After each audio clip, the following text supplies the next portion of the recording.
Umberto, Brexit. What's happening?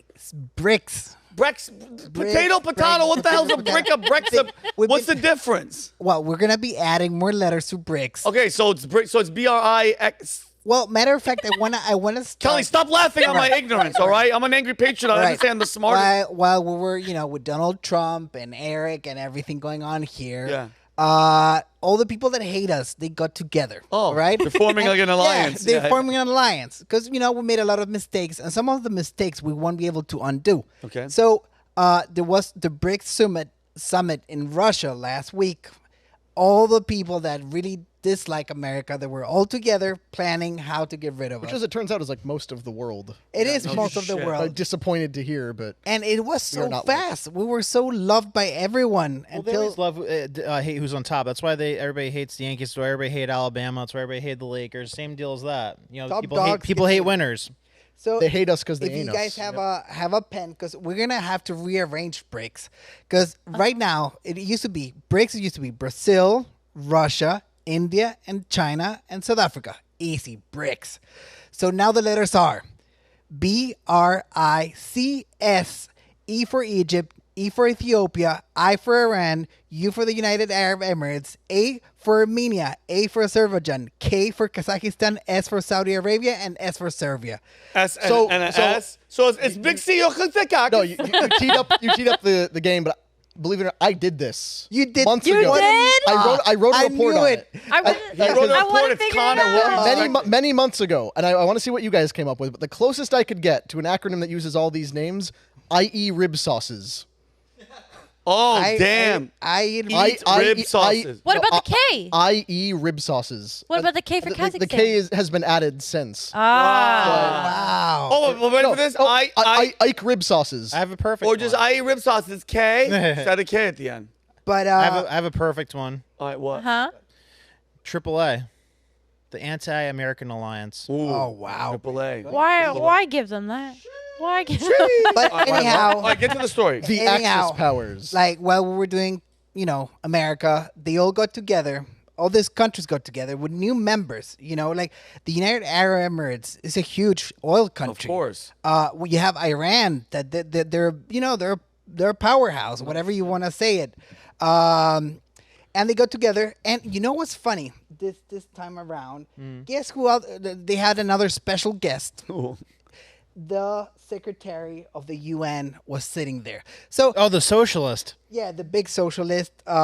His name is Antonio Guterres. He's the head of the UN. So this is a different type of danger, Vinny. Okay. Like, because this alliance that at first everyone was like, it was like these guys are going crazy. This isn't going to work out. This, Vinny, is being sanctioned by the UN. And mind you, them coming together. Yeah, I mean, what do you mean? So you have Brazil, India, China, Russia, all together. Armenia, everybody's in. And what does it mean that the head of the UN is invited and goes there? Sure. It's unbelievable. And we can see on this first video, like just check out. This is translated, so people know. Okay. This is what Vladimir Putin said about the same thing. This right here states the purpose of why they're getting together. Okay, play this video. What did the leading global economies do? They abused their exclusive position in the global financial system, both dollar and euro. They printed all this money and then they vacuumed all the most necessary commodities. You consume more than you manufacture and then you earn. Is this fair? We believe it is not. And we want to change this situation. This is what we are doing within BRICS. Well, I thought Putin was smarter than that because he's completely wrong. Like, why? So he's complaining about us printing money, but the rest of the world desperately needs us to print money because most of the money that we print, it's because the rest of the world needs dollars to do transactions. So without us printing money and going into these deficits, people, the rest of the world would shrivel up and die. Like a lot of the biggest global crises with money is because there's a dollar shortage in the rest of the world. So they need us to be broke. But that's exactly printing money. That's exactly the point of BRICS, though, is that they're trying to form a stable currency. It started as a resistance against America's weaponization of the dollar. Like, this is not a fact that is lost on the United States government. They are well aware that our currency is the global guarantor of currency. But they in the BRICS alliance were against that, and they are trying to basically get every BRICS member off the dollar and onto whatever stable currency they create. But they will never create a stable currency because you're gonna have this committee of dictators. What are they gonna do to form a stable currency? They're gonna try to do a gold-backed currency or a commodity-backed currency. Like even the U.S. couldn't pull that off. So how is a committee of people gonna pull that off? We don't even know. But they're the point is that they're trying. They're trying. They can keep trying. Don't hold your breath. We made they could do it. No, they can't. You have 3 dictators to form a stable currency that rivals the dollar. Brandon, you have 5 dictatorships there that can do whatever they want. Yeah, in their own country. Have no say. It's different to rule over free people than to rule over enslaved people. Of course, it's very different, Brandon. Like it's a whole different ballgame. And what's happening right now is because we stopped using bullets, missiles, and helicopters as weapons, and we started using our currency. So I don't agree with Vladimir Putin on most things, but he has a point there. You know, we've been slapping sanctions left and right. Most of them don't work. Some of them work really well. We stripped all tariffs that Trump wants to bring back. We had a very weak foreign policy in general because we've been getting the short end of the sticks on most deals. Like you saw it yesterday when he was explaining how we have a deficit on every single deal that we do. Yeah, we're getting screwed. Yeah. And then since we're getting screwed, we slap sanctions. And then since we have weak leadership, people are doing crazy things. Like the Russia-Ukraine war, that would never happen under Trump. I agree. I swear on my mother, it would never happen. So what happens? Weak leadership. The thing starts that it shouldn't be happening anyways, and we slap sanctions on it. And they're like, okay, you want to slap sanctions on it? Yeah. Let's form new alliances. Let's sell our gas somewhere else. Yeah, we sanctioned Russian oil, going into Europe and going into the U.S. So then they just went to China, and then China started selling Russian oil back to Europe. So all we did was push Russia closer to China. And we were still buying Russian oil, too, because Russia was selling their oil to India for cheaper, and then we were buying India's oil. This is absolutely... So can I ask you a question, Humberto? How is this a direct result? Like, has this thing accelerated with more people going into it because of Biden and them being in office? 100%. Oh, so this is because this is the past 4 years, how many more people did they add to this thing? How many more countries was it? It was originally... 5 BRICS. Now. And then they added Egypt, enemy, Ethiopia, Iran, that were not really... So 9. They added 9 more. They added 9 more. They added 9 more in the past 4 years because of these... So what is it saying about our foreign policy? It's a joke. You see how Biden, when he was all there, how he treated our allies, how disrespectful he was. Horrible. You have to remember the goal, though. The goal is to, for the people that are on the side that Biden and Kamala are on, the goal is to get America to not be the reserve currency, to weaken America. So they're working it. Like I think that they knew that the putting sanctions on Russia would make them want to not be dependent on the dollar anymore, because that essentially took billions of dollars away from people, like normal Russian citizens, like oligarchs. They no longer had access to their billions of dollars that they had. So I think they tried to accelerate this process. Not that it's going to work. Like I can assure you that the BRICS will not form a stable currency that rivals the dollar. If anything, it'll be the IMF, but not BRICS. I'm going to go through this. There's a lot more objectives. That's the most scary one, but there's more objectives. But look at the fact that the petro yen replaced the petro dollar.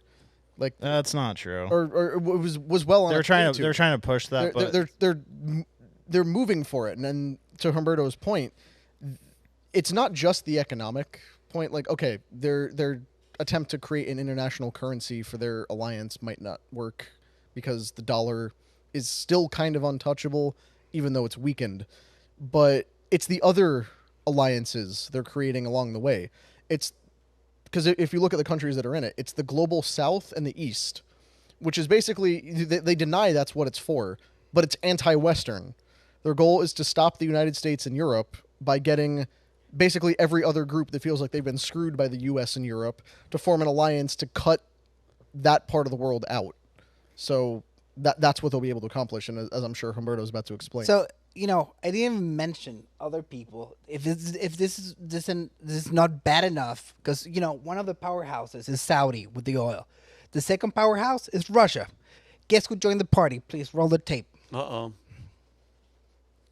Bien, muchísimas gracias por el contacto a esta hora. Lo realizamos desde el Aeropuerto Internacional Vnukovo en la ciudad de Moscú, capital de la Federación de Desperate. Rusia. Tienen That ustedes is a Nicolas través de las Maduro imágenes de Venezuela arriving televisión la in Russia. llegada Like, del look at that presidente carpet they República put out on the Bolivariana stairs of the Venezuela, airplane. Nicolás Holy Maduro, crap. compañía de la primera well, combatiente you guys saw the guy. He won't Flores say a anything esta coherent. nación euroasiática Why are we por letting quinta them vez do como this? jefe de Estado. Because we're How not do doing we stop anything. them?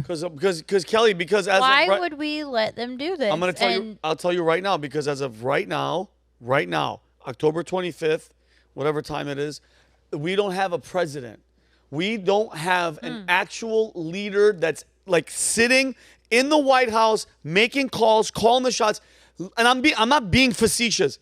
Nobody, not a single person is in charge. Meaning, Barack, he's probably doing his thing. But I'm saying is Biden yesterday ran funny towards the camera and he goes, I'm going somewhere to apologize to Indians for that's what he's doing. Here, counterpoint though. Yeah. So when the group that is controlling Biden wants something done, it's done very quickly and swiftly. Like, you know, they talk all the shit about sanctions or tariffs, but when China was started producing EVs at a much cheaper rate than the U.S., they slapped 200% tariffs on China right away for those EVs. So that's not a Biden decision. Biden doesn't understand that. So those are the people behind him. But Yeah. you're right. But if you follow boxing, there's a thing called telegraphing. You know, It's like letting them know that the punch is letting coming. know that the punch is coming. Like most of the things that are decided under the U.S. government, they're not all the president. The president is the one that cuts the cake. Well, it right? depends on which president it is. No, but you can say, for example, Obama or maybe Bill Clinton. You can say whatever they want about them, but they were respected. Yes. You know, they had a stance. They took decisions. Most of them I don't agree with. Yeah. Like even some really stupid decisions, like giving Iran how many billions of dollars? A lot. Yeah. A lot. Pallets and A pallets lot. full. And you know, this guy walks in, and this is what they discuss: military and strategic alliances, economic support, geopolitical strategy, breaking isolation for Russia and Venezuela, and energy. All right, so those are big points. If you have like the top producer of oil, the second top producer of oil, and the third top producer, because we shot ourselves in the kneecaps. We could be up there producing energy. And Trump, the first thing, if he can get one word in, have you seen interviews? He goes, drill, baby, drill, baby. Yeah. You know, if he can get one word in, that's what he's gonna say, because that's what this country needs. Energy is Yeah. so important. That's Do you what guys we know used to about be able to- Anwar?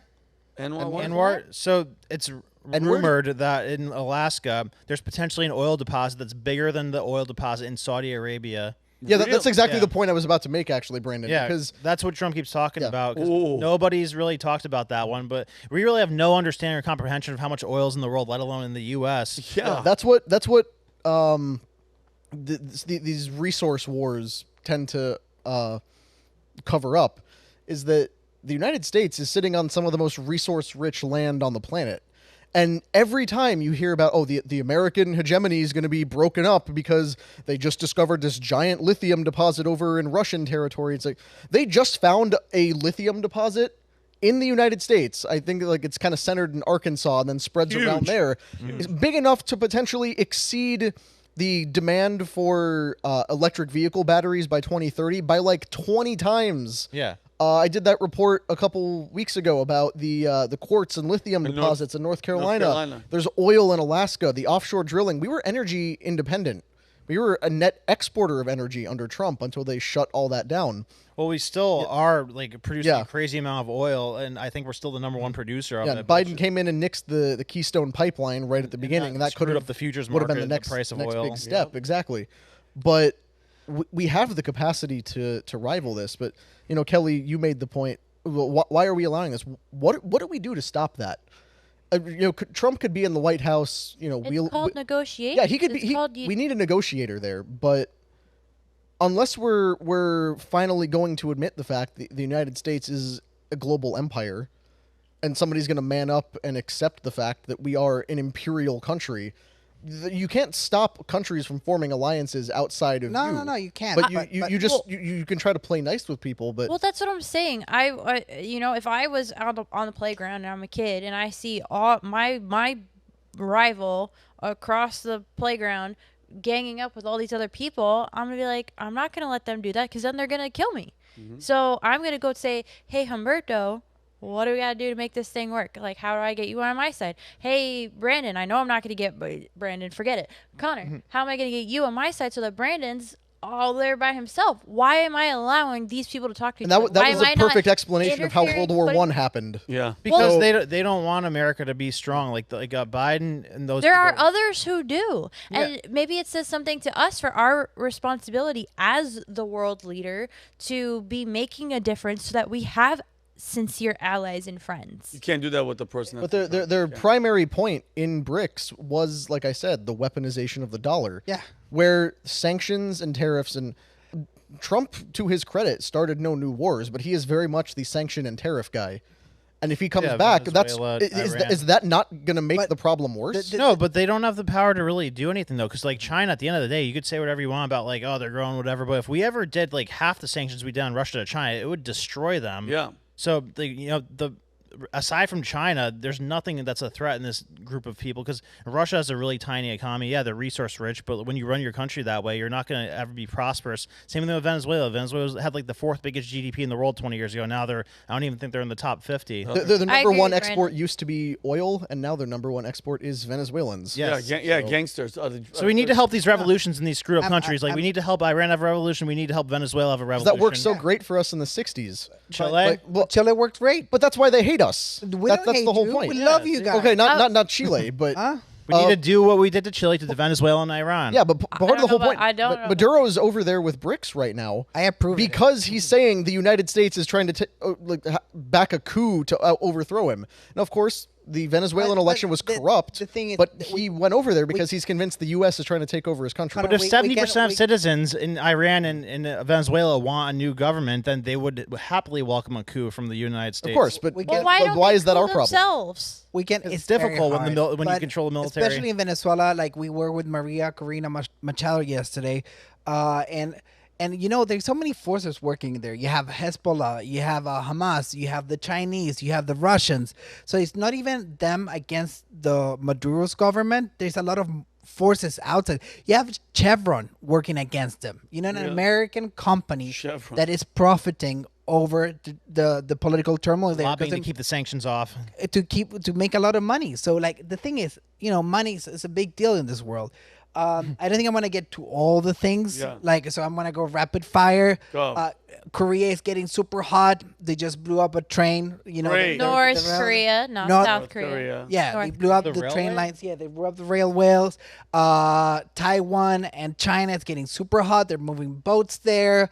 Who else? Ukraine. They're announcing they might move the first American troops there. I will- Already moved the first American troops to Israel. 100 troops moved there.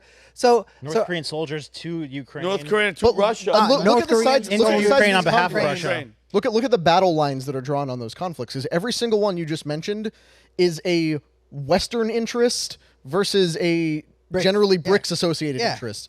And Kelly, your whole illustration about making the partnerships, that is how World War I happened, where Because sudden they've tried to make partnerships, or because they let them bully them? the complicated alliance of partnerships. There's it's very dumbed down to say the assassination of Archduke Franz Ferdinand sparked the First World War. Yeah. But it kind of did, because it was a debate, or a deeper. conflict between But you know, those Austria, alliances Hungary, and broke Serbia. because of that. No, but then Germany was pulled into it. Germany's ambitions That was under the the entire Kaiser. goal of the thing. People say that UK wanted to entice Germany into a war because they were threatened at how fast they were growing. Exactly. So it was basically the UK and as a giant powerhouse and the US behind closed doors versus Germany under the Kaiser. They Yeah. all had ambitions, and they used this tiny little conflict to justify finally getting the wars they wanted. And then My point getting into is World War II. they're all starting to gang up, and that would make me nervous, and it should make us nervous. So we should vote accordingly on November 5th, yeah. Well, or we- do early voting. If we just split China and Russia, which we can very easily do because they're not that close, then it's Right. over. Because I mean, it's probably more easy to get Russia on our side than China. But if we get one of Which the two I on- saw today that Putin released a statement that was like, Trump said, XYZ about wanting to end the war. Yeah. I believe him. I'm Yeah, down he's to like, do that. But if you So- try to do any of that, you're a Putin stooge. Putin you're, puppet. You're Putin backed price by hike. yeah, exactly. Stupid idiot. Nobody can enter into a good faith You know negotiation what? with Like, Russia. I'm gonna coin a anymore. term right now. Coin it. and I know people at Atlanta. I mean, they're gonna steal this. It's called peace shaming. That's what it is. Peace shaming. Peace shaming. Yeah. Anyone that wants peace and people not getting killed now is a criminal. That's what it is. Of course, I agree. Cost them a lot of money. So Yeah, there's no money. So in peace. every Miss America is I think you they know, should have a world access They want to world apps. peace. they're Yeah. peacemongers because they're right. Peacemonger. They're peacemongers. Isn't it kind of funny how there's really only a very select portion of monger you can be anymore? Like you can be a warmonger, a fearmonger, and a fishmonger, and that's about it. Yeah. There's no other monging that's allowed nowadays. But what a great word. So I'm gonna end on that note. Like I can go on for 2 hours, Vinny, because Yeah. stuff is getting hot everywhere. We need a world leader. That's what we need. That's what we need. That's to start with. And Kelly was asking all the right questions. How? Why? Why? How? What can Why? we do about it? Well, But those are the conversations we're not having, and we need to start somewhere. yep. And dude, I'm telling you right now, it's man, it's and I understand where Brandon's coming from, but bro, it's not good when everybody else is getting together and they're all sitting at a table and we're not there. We're not involved because our guy, nobody knows, dude. I'm telling you right now, if you guys all have a chance, go to X and just put Biden runs to the camera. He's supposed to go to the helicopter. I'm gonna make a funny video about this after this. He runs to the cameras and he goes, "I'm going to say I'm sorry to Indians, bro." Sit your old ass in the White House and just do your damn job. Like, just try to. But he has to be upset, by the way. And I want to go to you, Brandon, after this. Yeah. Biden has to be furious. I could see in his face. We saw it at the funeral, at the what's her name's funeral. Ethel Kennedy. Ethel Kennedy's funeral. He looks pissed. He even grabbed Obama and he's like, man, I'm stronger than her. And what an embarrassing, crappy, democracy bragging piece of shit. Freaking, I'm sorry that I'm cussing. the Democrats are so freaking fake. And it genuinely disgusts me because we are where we are because you, by the way, and they had 4 years. Democrats, Biden, Harris, you guys had 4 years to show the world how disgusting and bad and evil Trump was and how all his policies sucked. You failed 1,000-fold. Nothing has gone right. Nothing has gone right, and I'm so happy. We had to go through it. We had to because, you know, COVID happened, all that. We had to go through it to now show everybody that all you Democrats, all you brainwashed sheep, you're done fucked up, okay? And we're paying for it right now. I just hope the damage hasn't been done. Yeah, we're paying for it. And hold on, we're going to pay for it for years to come. Oh, decades. Just on 20 illegals, I'm going to call them illegals that are here. Those people's kids are going to have kids, are going to have kids. So you know what that means? We need to start getting active, all right? Tonight, no condoms. That's how I want people to roll. All right.